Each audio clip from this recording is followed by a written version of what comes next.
Hello everyone, welcome to in my channel Learn with Shivangi. I hope आप सभी अच्छे होंगे। जैसा कि आपको पता है मेरी इंग्लिश ग्रामर की क्लासेस चल रही हैं और इंग्लिश ग्रामर में प्रेजेंट इंडेफिनिट टेंस चल रहा है। प्रेजेंट इंडेफिनिट की मेरी क्लासेस चल रही हैं। इसमें मेरी 2 क्लासेस हो चुकी हैं। चलिए तो प्रेजेंट इंडेफिनिट टेंस में वाक्यों की पहचान मतलब डेफिनेशन बताते हैं आपको। जिन शब्दों के अंत में ता है, ती है, ते है आते हैं प्रेजेंट इंडेफिनिट टेंस कहलाते हैं। तो ये डेफिनेशन मैं आपको बार बार रिवीजन इसीलिए करा रही हूँ, जैसा कि आपको पता है मैं हर बार बताई हूँ ये डेफिनेशन आपको। मैं बार बार रिवीजन करवा रही हूँ जिससे आपको याद हो जाए, बिना देखे आप सुना पाए, समझ पाए। ठीक है, फिर से पढ़िए एक बार। जिन शब्दों के अंत में ता है, ती है, ते है आते हैं प्रेजेंट इंडेफिनिट टेंस कहते हैं।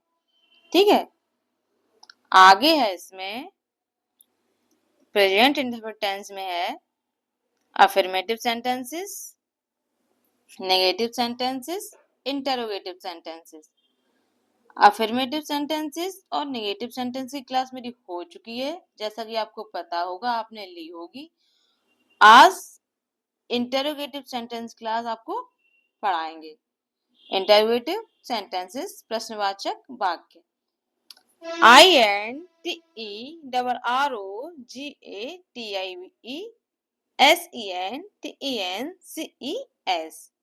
इंटरोगेटिव सेंटेंसेस प्रश्नवाचक वाक्य। चलिए इसमें मैं आपको बताती हूँ अनुवाद के नियम, कैसे वाक्य बनाए जाते हैं। तो रूल्स हैं, कुछ रूल्स हैं, उसके हिसाब से आप बनाएंगे। चलिए रूल्स पे आ जाती हूँ मैं।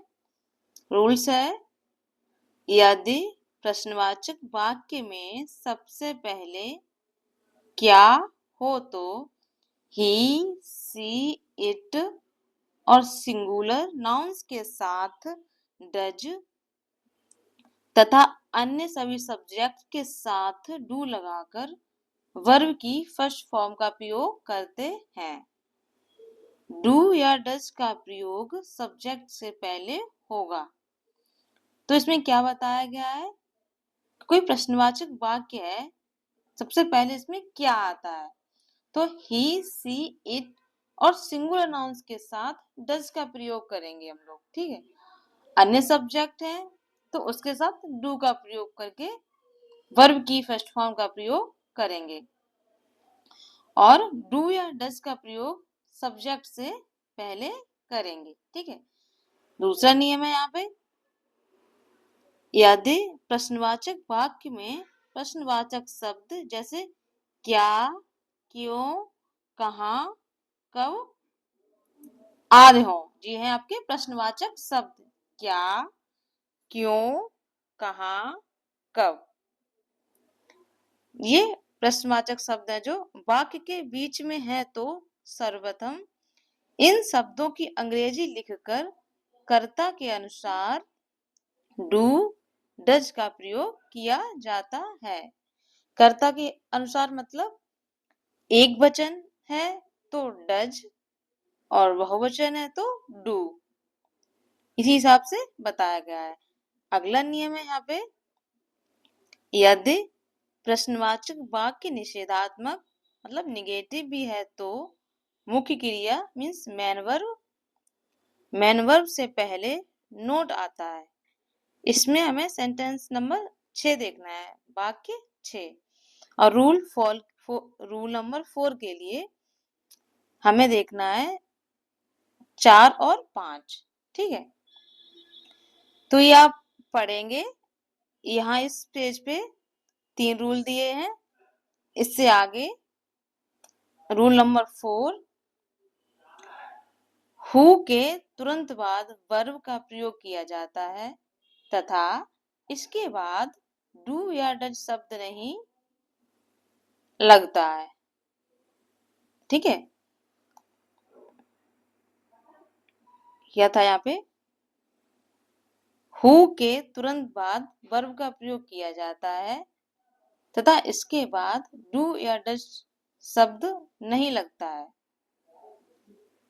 और रूल नंबर 4 यहाँ पे किसको, किसकी की अंग्रेजी के लिए whom, whose का प्रयोग होता है। जैसे वह किसकी पुस्तक पढ़ता है, वह किसकी पुस्तक पढ़ता है। तो किसकी के लिए whose book does he read। और दूसरा यहाँ पे तुम किसको पढ़ाते हो है, तो whom do you teach। किसकी के लिए whose आएगा, किसको के लिए whom आएगा। समझ में आया आपको? ये 5 रूल हैं। इससे पहले 1, 2, 3 जो मैंने आपको पढ़ाए हैं और 4, 5। अब 1-2 बार पढ़ेंगे तो आपको और भी अच्छा समझ में आएगा, क्लियर समझ में आएगा। ठीक है, खुद से पढ़ेंगे तो और भी समझ में आएगा अच्छे से। आगे एग्जाम्पल्स दे रखे हैं मैंने। एग्जाम्पल्स में फर्स्ट इज अब क्या होता है, what happens now. Second is ऐसा कौन कहता है, who says so. Third is तुम कौन सा पेन पसंद करते हो, which pen do you prefer. मतलब हम लोग यूज करते हैं ना, कौन सा पेन अच्छा लगता है हम लोगों को, तो यही से वाक्य दिया गया है, तुम कौन सा पेन पसंद करते हो, which pen do you prefer. Fourth is तुम कितनी चीनी चाहते हो, how much sugar do you want. आगे है तुम्हें कितने नौकरों की आवश्यकता है, how many servants do you need. ठीक है, आगे यहाँ पे धनी बनना कौन नहीं चाहता है, who does not want to be rich. धनी बनना कौन नहीं चाहता है, who does not want to be rich. भाई कौन नहीं चाहता होगा धनी बनना, धनी बनना तो सभी चाहते हैं, है ना, इसीलिए तो हम लोग इतनी मेहनत कर रहे हैं। आगे है यहाँ कितने लड़के प्रतिदिन आते हैं, how many boys come here daily. तो एग्जाम्पल्स जो मैंने ऊपर अनुवाद के नियम दिए हैं ना, उसमें एक जगह था वाक्य 4 और 5 देखें, तो उस रूल के लिए यहाँ पे नंबर 4 और नंबर 5 है, और उससे आगे वाले रूल के लिए था वाक्य 6। तो ये तीनों सेंटेंस जो दिए गए हैं, सेंटेंसेस ऊपर जो रूल दिए गए हैं उसी के हिसाब से यहाँ पे एग्जाम्पल्स हैं। तो आप पढ़ेंगे उसको और समझेंगे कि यहाँ पे उसी के हिसाब से एग्जाम्पल्स दिए गए हैं, इसीलिए कि आपको समझ में आ जाए। जब हम रूल्स पढ़ते हैं और उसी के साथ साथ एग्जाम्पल्स देखते हैं तो हम उस चीज को रिलेट कर पाते हैं और समझ में आ जाता है अच्छे से। इससे आगे है यहाँ पे मैंने वर्ड ऑर्डर भी दे रखा है, इंटरोगेटिव सेंटेंसेस का वर्ड ऑर्डर। वर्ड ऑर्डर है डू या does plus subject plus base form of the verb plus object and question mark. Interrogative sentences हैं जो प्रश्नवाचक वाक्य हैं, तो प्रश्नवाचक वाक्य में हम वाक्य के अंत में क्वेश्चन मार्क अवश्य लगाते हैं। क्वेश्चन मार्क अगर नहीं लगाएंगे तो हमारा वाक्य गलत हो जाएगा। ठीक है, तो इसका हमें बहुत ज्यादा ध्यान रखना है कि हम वाक्य के अंत में क्वेश्चन मार्क जरूर लगाएं। ठीक है, ये हमारा वर्ड ऑर्डर था, डू या does plus subject plus base form of the verb plus object plus question mark. समझ में आया आपको? आप फिर से देखेंगे और इससे आगे जो सेंटेंसेस के फिर से एग्जांपल्स मैंने दे रखे हैं, क्योंकि जो वर्ड ऑर्डर दिया था ना उसी हिसाब से यहाँ एग्जाम्पल्स हैं। ऊपर वाले जो एग्जाम्पल्स थे वो अनुवाद के नियम जो रूल्स दिए थे उसके हिसाब से थे। यहाँ जो एग्जाम्पल्स दिए हैं वो आपके वर्ड ऑर्डर के हिसाब से हैं। तो क्या वह स्टेशन जाता है? क्या वह स्टेशन जाता है? तो इसे बनाएंगे does he go to the station. And आगे तो क्या वह उपन्यास पढ़ता है? तो बनाएंगे does he read a novel. Novel की स्पेलिंग NOVEL। आगे है क्या तुम मोहन के साथ नहीं पढ़ते हो? यहाँ पे इंटरोगेटिव विद नेगेटिव सेंटेंस है, ठीक है। इसको बनाएंगे do you not read with Mohan? क्या तुम मोहन के साथ नहीं पढ़ते हो? आगे बनाएंगे वे भोजन कब करते हैं?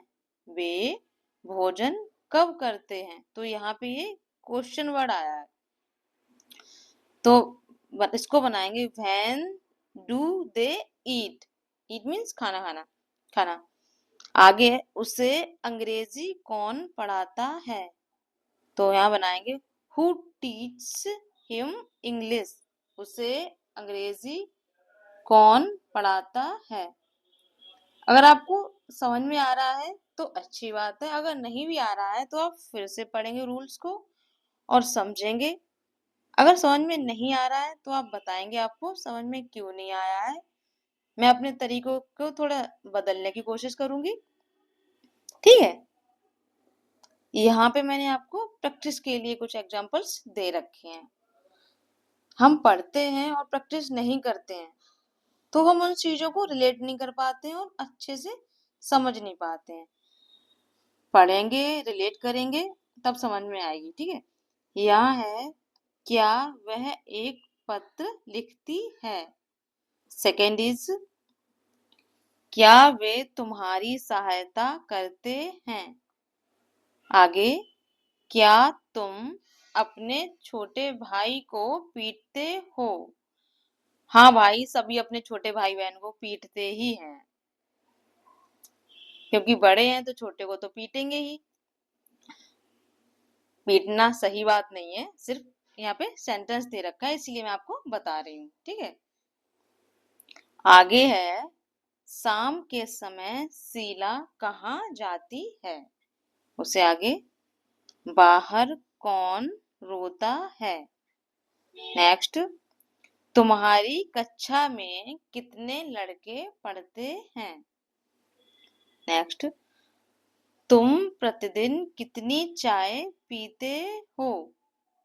यहाँ पे मैंने आपकी प्रैक्टिस के लिए सेंटेंसेस दे रखे हैं, ठीक है। आप जो रूल्स मैंने दिए हैं उनको पढ़ते जाएंगे और इन एग्जाम्पल्स को बनाते जाएंगे। कम से कम एक सेंटेंस बनाने की कोशिश करना। अगर नहीं समझ में आए तो आप बताना कि आपको क्या नहीं समझ में आया है। मैं तो चाहूंगी कि आपको सब कुछ समझ में आए, ठीक है।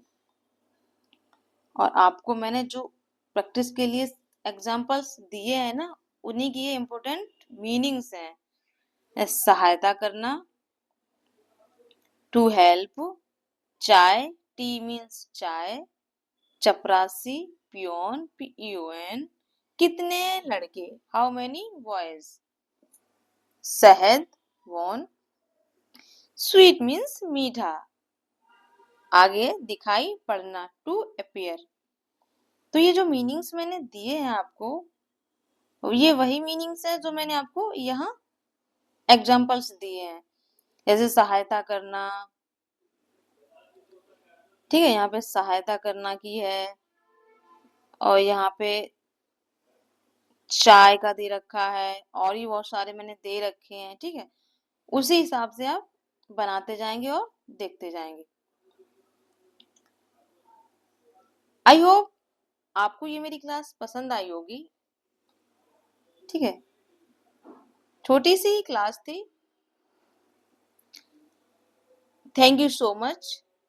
Thanks to everyone for taking my class. I hope आपको पसंद आई होगी। चलिए मैं अपनी क्लास यहीं खत्म करती हूँ। Thank you.